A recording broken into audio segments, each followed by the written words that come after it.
dit gaan goed, dankie. Yes, like, hoorie, so dit was omtrent 'n gesukkel om by hierdie recording uit te kom, ha? Alles het verkeerd geloop met hierdie recording. Julle het flats gehad en geen krag nie en alles. Ons het ons eie trauma gehad wat ons bietjie moes deurwerk. Ons het. So, ek wil net so een slide teruggaan en ons is vandag by hoofstuk 11. Ons kom eintlik by deel 4. En in deel 4 gaan oor die imprint of trauma en in hierdie gedeeltes is dit nogal belangrik om dit deur te werk want ons gaan hierso praat oor geheue, oor memory. Ek wil graag na die Engels verwys memory want ek dink Afrikaans het nie altyd die woordeskat om die konsep van memory uit te druk nie. So hy is in 2 gedeel, deel 4, the problem of traumatic memory en dan remembering. So dit is die 2 konsepte wat ons hierso nodig het. Ekskuus, Gilly is nou net hier besig om iets tydjie aan te vang. Wat ek net gaan jammer julle. Ons het trauma hierso. Ek weet sy is vandag in 'n onmoontlike by. Alright. Ek gaan so reg. So in hierdie hoofstuk Karina is hierdie 5 hoofbewegings wat belangrik is. Waarvan hy praat en hy praat oor flooded by the sensations and images, dis daai verhaal van Julian wat hy vir ons vertel. Ons gaan 'n bietjie tyd stil staan by normal memory versus traumatic memory en dan how we uncover, daai woord uncover is belangrik en ons gaan nie vreeslik baie tyd stil staan by the origins of the talking cure nie, maar of traumatic memory nie, on trial nie. Dit is daai goed wat feite is, maar ons het dit vinnig opgesom hierso. Dus kan ek sommer vir ons daai quotasie lees, want weet jy wat, dit was eintlik so powerful quotasie. Dit sê, it is a strange thing that all the memories have these 2 qualities. They are always full of quietness. That is the most striking thing about them. And even when things weren't like it in reality, they still seem to have that quality. They are soundless as apparitions, which speaks to me by looks and gestures, wordless and silent. And their silence is precisely what disturbs me. Sure. Ek daai ding van the silence is what disturbs me. En ek sien nou daai the looks, the gestures, the wordlessness, the silence. Dit laat my dink aan daai gediggie wat ons gedoen het met die webinar nie, oor die konsentrasiekampe. Dit my net so aan dit laat dink. Wel, weet jy wat, ek dink dit is ook waar, dis juist hierdie ding van silence en solitude wat mense so baie probeer vermy. So they tend to get more busier and busier because they cannot face the silence. Voordat ons dit aangaan het ek gedink ons moet so 'n bietjie tyd stil staan, Karina. En net 'n bietjie kyk na die hoofstuk se opskrif, want hier is ontsettend baie inligting net in die opskrif van hierdie hoofstuk wat vir ons belangrik is. Dis belangrik vir ons onsself om te verstaan wat gebeur wanneer ons trauma oopmaak, when we uncover our secret traumas. Dit is ook belangrik vir ons as ons in gesprek is met iemand anders om te verstaan wat is die proses waardeur hulle beweeg. So die eerste woord letterlik is uncovering. Now uncovering means to remove a cover from. So dit impliseer in die eerste plek there's something that is covered. Hidden, taken away. En die ander ding wat dit impliseer is, dis intentioneel, want ons maak intentioneel iets oop. Yes. Nee, dit is nie iets wat deur iemand anders oopgemaak word nie, daar's 'n intentionaliteit binne in daardie proses. En dan kom ons by die woord secret. Die woord secret means something that is kept or meant to be kept unknown or unseen by others. Weet jy wat Lizette, en dit is weer daai ding van hidden. A secret is always hidden. We trying to hide it. We trying to cover it up. Nou, unknown or unseen, dit laat my net so dink aan a secret is nooit 'n waarheid nie. Verstaan jy? Dit is asof of dit dis verkeerd uitgedruk. Dit wat ons secret hou, kan nooit aan die lig kom nie. En is eers wanneer dinge in die lig kom waar genesing kan plaasvind, nê? Dis wat die Here vir ons vra. En dan kom ons dan by die woord traumatic memory. Nou, traumatic memory, ek het ons 'n definisie gekry van traumatic memories. They are formed, en hierdie is belangrik, after an experience that causes high levels of emotional arousal. So ons moet, want die boek praat baie oor emotional arousal, so let's take note of that. En so daar's the high levels of emotional arousal plus the activation of stress hormones. En wanneer hierdie, en hulle vorm dan hierdie memories, they consolidate, they become stable, and they are long-term memories. En dit gebeur binne paar uur na die oorspronklike ervaring. So, anderster as ander memories, word hierdie memories vinniger vasgelê as stable and permanent memories. Nou, die ander konsep wat ek dink ons moet verstaan, is die konsep van emotional arousal. And emotional arousal is a state of heightened psychological activity. This includes having strong emotions, for example, like anger or fear. And we go into emotional arousal in response to our daily experiences. En ek dink ons moet net hierdie noem. Ons is veronderstel om ons dag, ek dink dis wat ek bedoel om te leef, is om emotionally aroused te wees. Maar wanneer dit in 'n exaggerated vorm kom, dan kom ons fight, flight of freeze response en dit word ons state of emotional arousal. En die ding is, weet jy wat Lisette, ek dink sommer net om aan te haak daarop, hierdie daily experiences is wat baie keer daai trauma memory trigger en ons reageer vanuit 'n plek sonder dat ons altyd bewus is hoekom ons dit doen. En jy is heeltemal reg, Karina, en dit is wat ons dan nou kom by hierdie situasie van Julian, flooded by sensations and images. Want in 'n normale verhouding sê sy intieme vriendin vir hom iets en daar trigger by hom 'n emosionele reaksie wat hy self nie eers verstaan het nie. Ek het vir ons op die groep hierdie Vader Julian se letterlik sy kriminele saak het ek vir ons 'n summary van gestuur, is baie ontstellend. En dit gaan oor sexual abuse within the church. Dis verskriklik, Lisette. Weet jy wat, dit is ontsettend. Maar in Julian se geval is daar so baie trigger points, abandonment. He remembers hating his body, homelessness. Hy praat iets van hoe Vader Stanley gelyk het, hys kasik, nie? En wanneer hulle dan nou moet kniel of bid, dan is die Vader Julian besig om hom seksueel te betas, of wat dit ook al mag wees. Dis verskriklik. Binne-in a holy place. Ja. Weet jy wat, Lisette, en dan wonder 'n mens baie, want dis veronderstel om die een plek te wees waar jy veronderstel is om veilig te wees. En ek dink dit is wat so belangrik is om te onthou, is binne in trauma is daar altyd hierdie verlies aan veiligheid en sekuriteit. En ek dink spesifiek in sy geval, Julian se geval, is daar nog geestelike trauma, spiritual trauma. Omrede dit plaasvind binne in 'n holy space. Yes. Ek wil sommer net vir ons hier so ietsie lees wat vir my nogal uitgestaan het. Hy sê, how do we make sense of a story like Julian's? Years of apparent forgetting, followed by fragmented, disturbing images, dramatic physical symptoms, and sudden reenactments.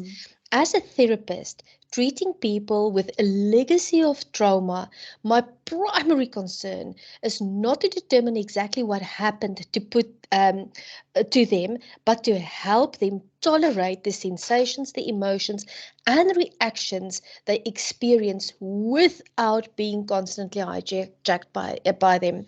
En ek dink hier is 'n verskriklike belangrike ding vir ons om te vat uit dit is, we don't need to know the finest detail. We need to help people to deal with what they are experiencing. Dis amper half die groter prentjie van trauma, en ons moet dit nooit vergeet nie. En ek dink dis belangrik, want dit laat my sommer dink terwyl jy dit lees, dit laat my dink aan Hebreërs 12, wat sê, strip off the sin that easily ensnares us, focusing on the race ahead of us.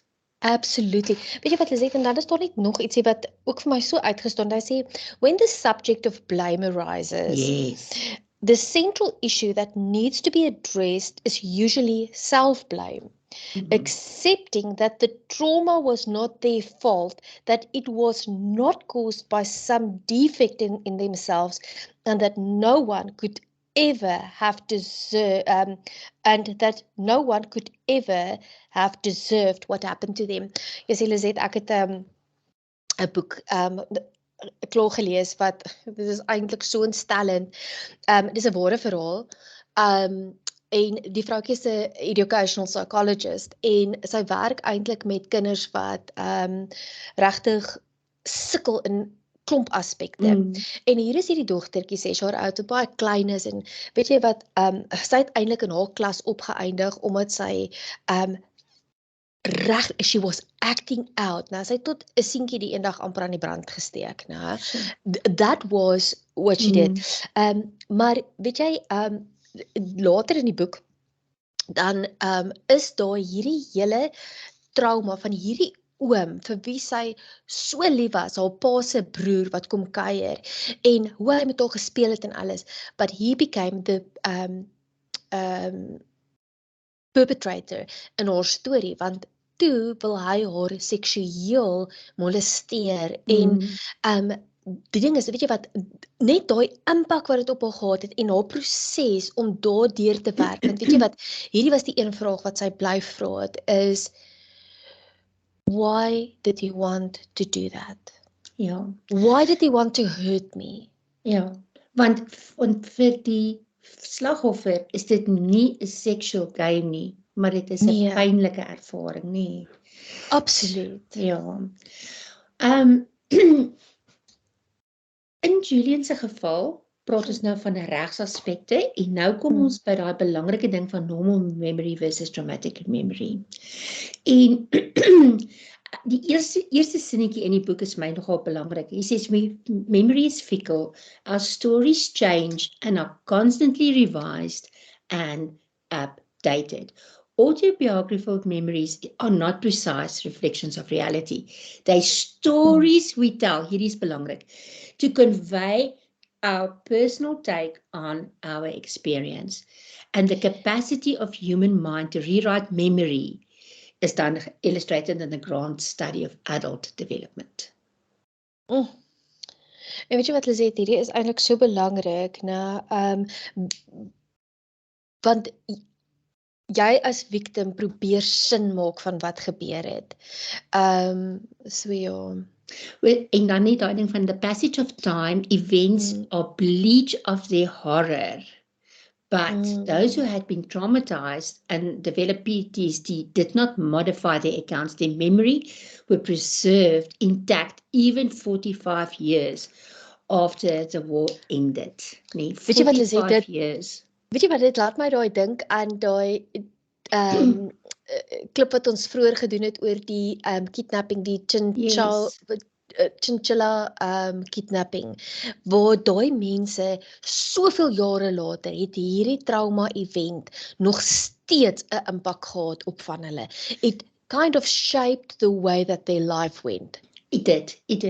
En nou kom ons by daai, the key factor is our level of arousal. Ek het vir ons so 'n baie oulike diagram ingetrek in ons PowerPoint rondom arousal en die bane van active en passive en negative en positive wat 'n ou kan beleef en die plekke waarin jy jouself dan bevind. En dan hierdie is vir my belangrik dat ons dit sal onthou. The accuracy of our memories are dependent on how personally meaningful the event was and how emotional we felt about it at the time. En dan interessant, insults and injuries are remembered the best because of the adrenaline that we secrete to defend ourselves. En dan daai ding van inescapable shock, wat ons nou al van gehoor het, waar persone nie kan deur hulle trauma werk nie, as gevolg van daai inescapable shock. That's when the system breaks down. Lisette, en weet jy wat ek wil net op daai skok ding, wanneer ons nie leer om ons deur ons emosies te kan werk nie, dan gaan jy jouself die hele tyd bly reshock. En dit is net 'n bose kringloop wat homself die hele tyd herhaal. Nou, ek wil net vir ons daarso 'n stukkie uit die boek uit verduidelik met dit kom op die volgende slide, maar dit vat saam in die diagram. As ons nou gaan kyk, waar's arousal is daarbo, nê? So dis daai boonste kant. Shock gaan hierso by passiwiteit lê, nê? So shock lê aan daai kant en arousal lê daar. When memory traces the original sounds and images and sensations are reactivated, the front lobe shuts down. The region that creates our sense of location and time, dat daai goed shuts down. So ons is dan op daai oomblik weer in daai trauma. The emotional brain expresses its altered activation through changes in emotional arousal, body physiology, and muscular tension. Under ordinary conditions, these two memory systems, rational and emotional, collaborate into an integrated response. But high arousal, hierso, not only changes the balance between them, but also disconnects other brain areas necessary for proper storage and integration of the information. So hierdie, nou kan ons dit half sien, waar lê dit en waar gebeur dit.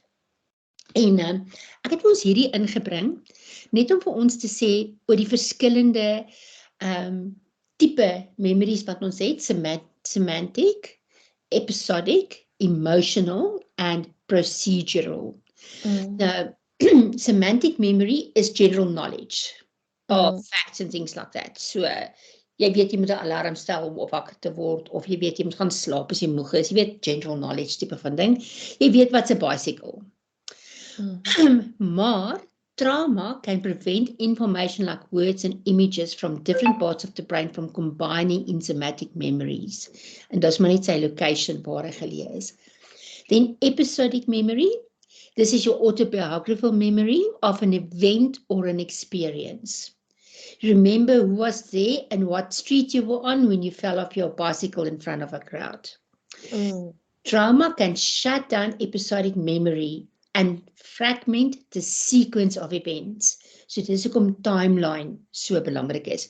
Hierso by somatic memories, onthou jy ons qualify baie keer wanneer ons deur trauma debriefing gaan, dat die kliënte hulle frases en woorde vir jou verduidelik. Want sien maar as in 'n motorongeluk, dan weet hulle nie baie keer, ek het die rem getrap, maar hulle sê hulle die skok petrol getrap of wat ook al, jy weet, so daai om clarify wat het eintlik met hulle gebeur. En dan emotional memory is the emotions you felt during the experience. En dan procedural memory, how to perform a common task without actively thinking about it. Ons gaan later sien dat wanneer iemand deur hulle emotions getrigger word aan die eind, wanneer hoe om trauma te hanteer, dan gaan jy procedural memory gebruik om die emosionele respons te deaktiveer. Is nogal cool. Dit is baie cool. Lisette, maar iets wat sommer nou vir my uitstaan daarop is, die een is explicit memory, die semantic memory en die episodic memory is explicit memory, maar die emotional memory and the procedural memory is implicit memory.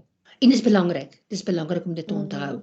So hierdie is 'n lekker grafiek om te gaan, wanneer iemand vertel, kan jy min of meer uitvind vanuit watter geheuebank vertel hulle. En onthou al 4 hierdie werk saam wanneer jy deur jou trauma werk. Dis nie asof die een Jy weet, die een word oorheers deur die ander een miskien, maar al 4 is 'n faktor in die vertel van jou Weet jy vraag. wat, dit laat my sommer net weer dink aan die brain scans wat hulle gedoen het vroeër in die boek. Goed. Nou kom ons by die konsep van hysteria. Hierso waar hulle begin 'n bietjie kyk na die uncovering of die secrets of trauma, en hulle het hierso 'n persoon wat spesifiek iets propose wat ek dink vir ons baie belangrik is, en dit is dat the root of what we now call PTSD was the experience of, en ek love hierdie woord, vehement emotions, amper vyandige emosies, of intense emotional arousal. This treatise explained that after being traumatized, people automatically keep, en hierdie is belangrik, repeating actions, emotions, and sensations related to the trauma. Wow. This is actually nogal profound. After having been traumatized, people automatically keep repeating certain actions, emotions, sensations related to the trauma. Dis, weet jy wat Lisette, dis eintlik amazing om dit te besef en om bewus te raak daarvan, want weet jy wat, hierdie is die goeders wat maak dat ons die heeltyd onsself bly herskok. Yes. En hierso kom ons oor die hier kom ons nou by die storie van wat my so hartseer is die storie van Irene wat haar ma versorg het en wat so lank nadat haar ma dood is probeer het om haar ma weer aan die lewe te kry. Ja. En dit is daai hele verhaal en hulle het haar eventually was sy in 'n sanatorium gewees en hulle het vir haar 'n term gegee, automatism, conveys the involuntary unconscious nature of Irene's actions. En ons kom nou vir die eerste keer by woorde soos amnesia, disassociation and reenactment. En in hierdie stuk verduidelik die skrywer vir ons hierdie interessante verskille en hoe dit 'n rol speel. En dit is ook belangrik in die geval van Irene, want dit is so half the first case amper, waarop dinge gebou word. En disassociation is the splitting off and the isolation of memory imprints. Ja. Nou, dit was my hartseer storie gewees hierdie. En dit praat with the inability to integrate traumatic memories. So they lose the capacity to assimilate new experiences. Lisette, weet jy wat, iets wat sommer net vir my uitstaan uit die slide uit is traumatized people simultaneously remember too little and too much. Want weet jy wat, dit bly, ons sien dit baie keer wanneer mense vir jou dieselfde ding oor en oor vertel, en is amper half so insignificant ding, maar dit wat regtig groot was, is amper half of hulle dit vergeet in daai plek. En ek dink net iets wat anders wat ook belangrik is wanneer die psychologist of psigiater het nou verklaar as her memory is complete because it was now accompanied by the appropriate feelings. En hierdie is 'n belangrike konsep. Is your feelings or the client's feeling appropriate to the memory that they're experiencing? Amen. Ja. En ons kom nou by ons Origins of the Talking Cure. En ek dink hierso is dit nou maar ek het so 'n bietjie probeer opsom die geskiedenis hiervan en so aan, maar ek dink net iets wat vir my belangrik is, want die konsep van hysterics dit was hysterics geweest, dit was die woord geweest in daai tyd. En dan was my so mooi geweest hoe hulle gesê het hysterics mainly suffer from reminiscences. En daai en so het hulle dan nou begin met die psigoanalogie en al die interessante aktiwiteite wat binne in hierdie situasies gebeur het. So ek gaan nou nie baie tyd op spandeer nie. Is daar iets wat vir jou uitgestaan het nog? Wat nie, Lisette, ek dink jy dit weet. Wag 'n bietjie, hier is ietsie.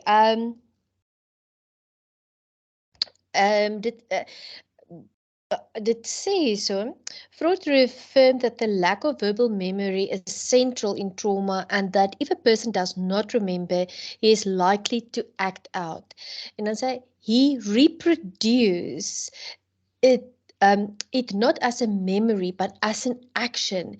He repeats it without knowing, of course, that he is repeating, and in the end, we understand that this is his way of remembering. Ja. Daar's nie woorde nie, so he's trying to remember by doing. Nee, Yes. want ek dink die hele ding wat ek uit dit geleer het is dat we need to have an integrated memory of the traumatic event, dan kan ons eers gesond word. Absoluut. En nou kom ons by traumatic memory on trial. Hierdie is nou baie legal jargon wat hier plaasvind, maar daar is tog belangrike inligting vir ons rondom dit. En ek dink net wat belangrik is dat hulle wel bevind het dat dat daar is so iets en dit kan herinner word en hulle memories can be trusted. En ek dink dit is wat vir ons belangrik is. Hierdie hoofstuk was vir my baie intens. Verskriklik, veral Julian se storie. Ek moet sê dit het my regtig nogal ontstel en weet jy wat, en ek dink dis iets waaroor ons op 'n stadium bietjie met gesels is, wat is die emosies wat vir ons opkom, soos wat ons deur die goed werk, want weet jy wat, ek weet nie van jou nie, maar daar's definitief goeders wat vir my opkom uit sekere van die goeders, al is dit amper half nie noodwendig dieselfde storie nie, maar ander stories, en om te sien hoe dit 'n mens affekteer. Ek dink dis waar wat jy sê, want dis ook ons recovery jaar. Absoluut. So die Here is ook besig om met ons te werk en vir ons sekere goedes te uncover, sodat aan die lig kan kom, sodat ons van ons volgende jaar met ons Thrive program besig is, ons letterlik kan thrive. En ek dink dis belangrik dat ons hierdeur kan werk. Lisette, weet jy wat, ek wil sommer net vir ons amper afsluit met dis ek het dit hier op my bord in my kantoor, want weet jy wat, dis deel van daai woord vir hierdie jaar, né, is Jeremia 30 vers 17 wat sê, God says, I will restore you to health and heal your wounds, declares the Lord. En weet jy wat, ek dink dit is nie net physical nie, maar ook emotional and spiritual. Ek stem so saam met jou, so. Baie dankie vir vanoggend, sterkte vir jou dag en ons praat weer vandag. Bye! Lekker dag, mooi bly!